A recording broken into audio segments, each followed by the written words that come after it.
I was just thinking about a time when I was working at a training studio and we had to hire a new trainer.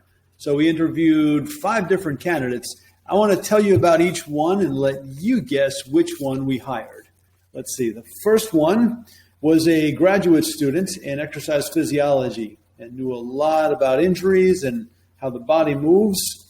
Also working at a nearby studio, looking to upgrade. The next one was a preschool teacher, and she had no experience, recently certified. The next one was a trainer at 2 different gyms, and she got her certification from the National Personal Training Institute. It's a 500-hour course that she took just to get certified. The next one was also working at 2 different gyms, and he had success with track athletes, track and field. And the final one, he had operated his own personal training studio and then recently moved into the area and was looking for a job. So who do you think we hired? We hired the preschool teacher who had no experience. It's amazing the things that you can discover during an interview process about what somebody is like. To go through it, the graduate student knew his stuff, but he was just a little bit weird. No social skills. The trainer at 2 gyms, 500-hour course, and a big wad of gum in her mouth, and was on her phone saying, I got to go. I have a training session after this. The guy, we actually would have hired him, but he never called back. So he would have been the guy. And the guy who operated his own studio didn't know any exercises in the frontal plane. So you can operate your own studio in pure sagittal if you want. But if you're going to work with the big dogs, you better know all 3 planes of movement. So the preschool teacher came in with a ton of questions, well-dressed but not overdressed, and just couldn't wait to be part of the team. So we had a great time in building her, getting her up to speed. Then 6 months later, she moved to Las Vegas, but we don't fault her for that. It goes to show, though, how important interviewing is to get the right trainer in your studio. Fit Presenter is made for public speaking in the fitness industry. Well, public speaking falls under the larger umbrella of communication. So if we're going to work on communication, we might as well work on interviewing as well. If I can tell you about myself, I have a background in journalism and a degree in guidance counseling. So asking questions, making people talk, that's the other thing that I do. So I want to give you some questions that I like to ask. See if you can work that. If you're in a management or ownership position and you're interviewing trainers and you're not using a standardized form provided by your corporate headquarters, I encourage you to include these questions. Number 1 question, what misconceptions have you had about fitness and have cleared them up as a trainer? That is the first step in the FIT system, filter misconceptions from background knowledge. It's important to know that about your trainers too. It's unbelievable how many people are not willing to answer that question.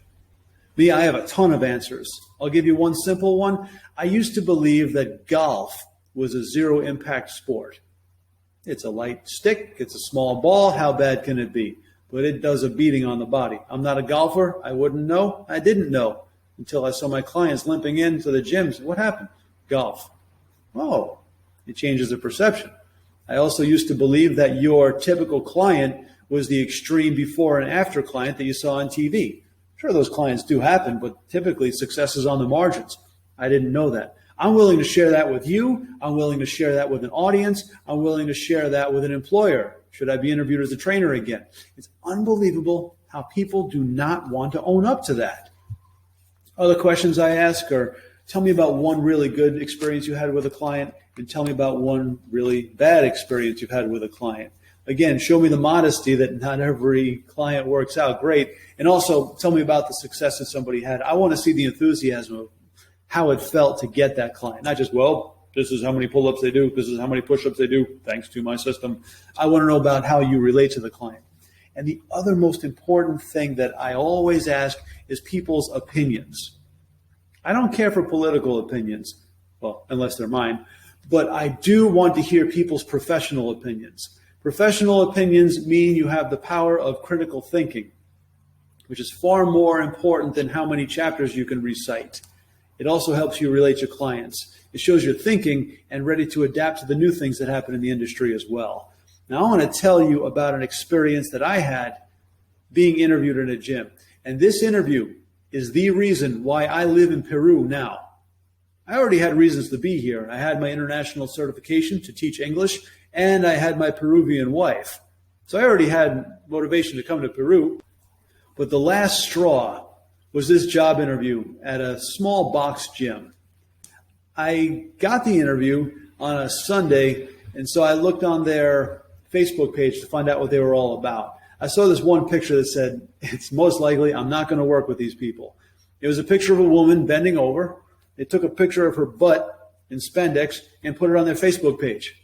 The only thing missing was the tag. Maybe she recognized, hey, that's my ass. They put it on the internet. So are you crazy? Somebody did that to one of my clients. Somebody did that to my wife. They strangle him. So I already knew these guys had a problem with ego. I went in, nice facility, loved it. And then he showed how every client gets put on a stretch table and stretched out before a session.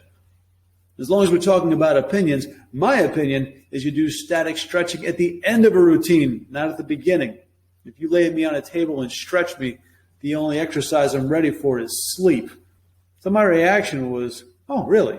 Not, what? You're nuts? You're stupid. You don't know functional training.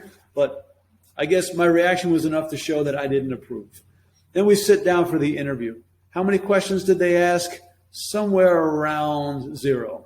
It was, we're so good, we're so great, we're the best, we're the elite. Every trainer we hire, we fire because nobody's good enough for us. Like you. You don't know what functional training is. You didn't like the idea of a stretch table. Okay, well, thanks for your time and thanks a lot, guys. I'll let you know. I felt a little funny leaving there. And it's a half hour to drive home, and I still think something's not quite right. Something just doesn't feel right. I smelled something funny. I said, wait a minute. These guys didn't wash their hands. Mr. Elite Trainer, Mr. Top of the Industry, Mr. Functional, I know more than you do, didn't wash his client's sweat off of his hands before he shook my hand. And he's going to lecture me that I'm not professional enough. I don't know enough. That did it. 2 days later, I had a job and a plane ticket to Peru. The reason I created Fit Presenter is that in this industry, as educated as we are, as hard as we work, as much as we do for people, we're still not respected as professionals. Accountants and lawyers and anybody who puts on a coat and a tie is held in a higher regard than what we do. Doesn't matter what we do for people's quality of life. And I would have to say that sometimes it is our fault because we allow people like this into leadership positions in our industry. I hope that you take time out to ask the right questions in an interview so that we only have the highest professionals working, more than just their knowledge of the body, their knowledge of the clients, and their knowledge of professionalism. So when you tell somebody, I work as a personal trainer, they'll look at you and put you on par with the trainers they know and finally give us the respect that we deserve. This is the I Bought It, You Break It Challenge, Day 15. Stay tuned for tomorrow.